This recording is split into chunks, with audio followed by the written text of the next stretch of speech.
Peter and Jess had been close friends for years.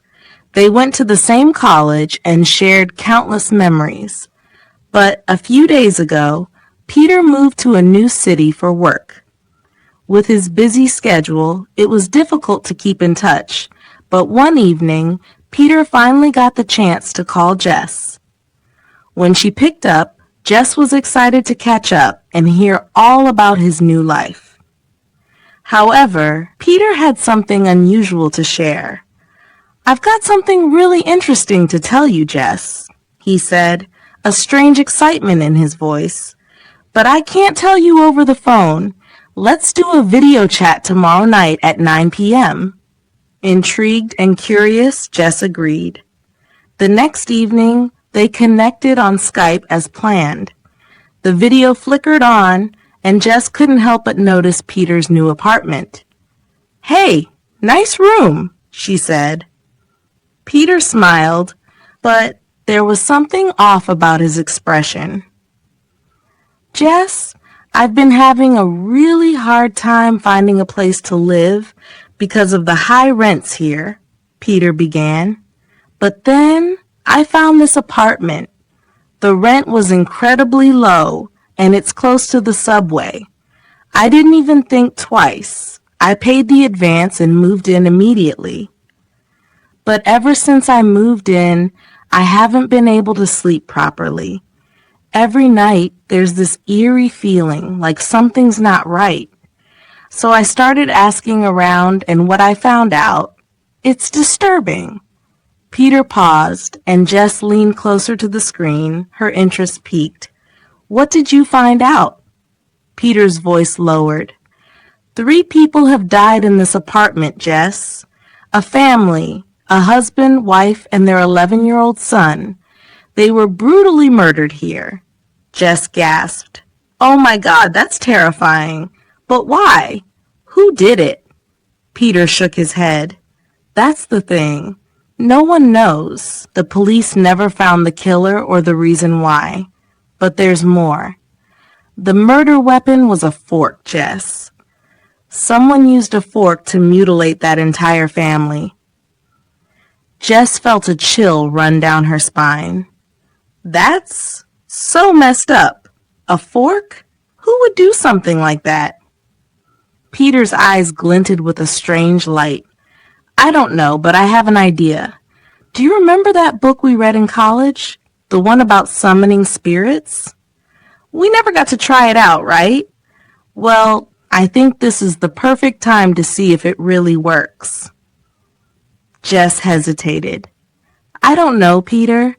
This sounds dangerous and creepy." Peter waved her concerns away. "Come on, Jess. It'll be an interesting experience, I promise. Besides, what's the worst that could happen?" After a bit of convincing, Jess reluctantly agreed. Peter grinned and instructed her to turn off the lights in her room. Jess argued, "Why should I turn off the lights? You're the one summoning the spirit." Peter chuckled, teasing her for being scared. "Just do it, Jess. It'll set the mood."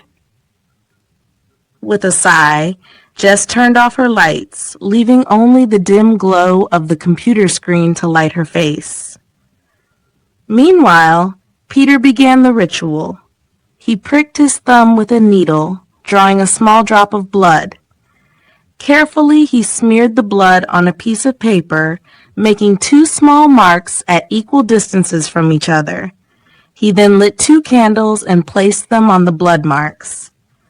"Okay, Jess, the spirit has been summoned.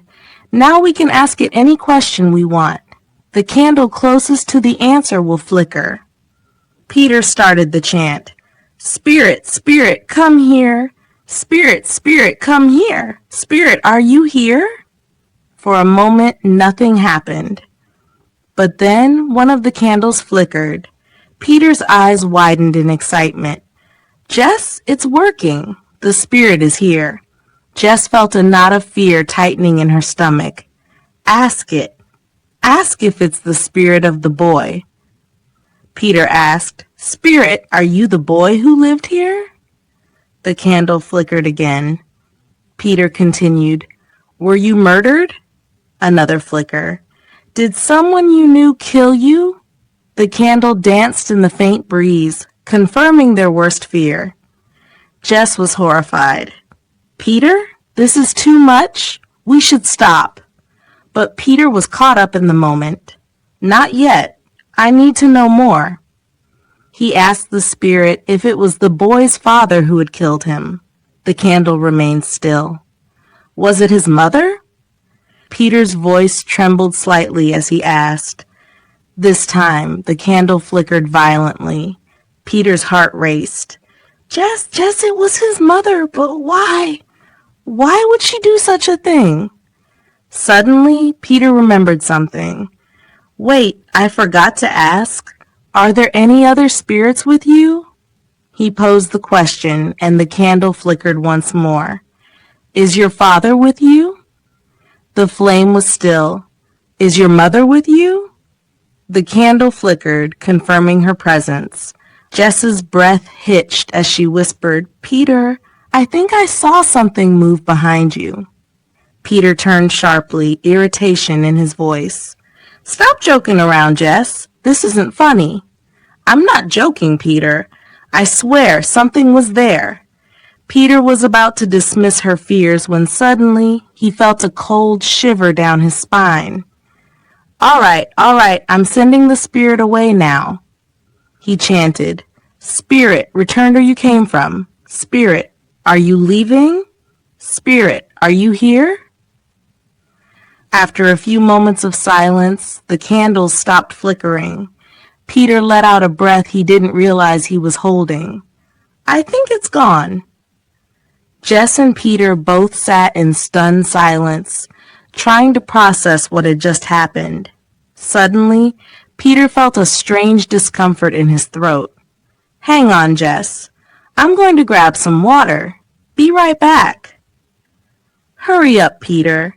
I'm getting really sleepy, Jess said, glancing at the clock. 2 minutes passed, then 5, but Peter hadn't returned. Jess was about to call out for him when suddenly his image reappeared on the screen. But something was wrong. Jess's blood ran cold as she noticed a figure standing behind Peter, a woman, her face hidden in shadows. Peter! There's someone behind you, she screamed. Peter turned, but it was too late. The screen went black. The next day, the news reported that a 19-year-old girl had been brutally murdered while video chatting with her friend. The cause of death was particularly gruesome. A fork. The friend who had witnessed the incident was in shock, unable to speak, except for one chilling statement. Only he went back, but his mother didn't. If you enjoyed our content, please subscribe to our channel, hit the bell icon, and like the video. Don't forget to share your thoughts in the comments. Thank you for watching, and we'll be back with another story soon. Until then, bye.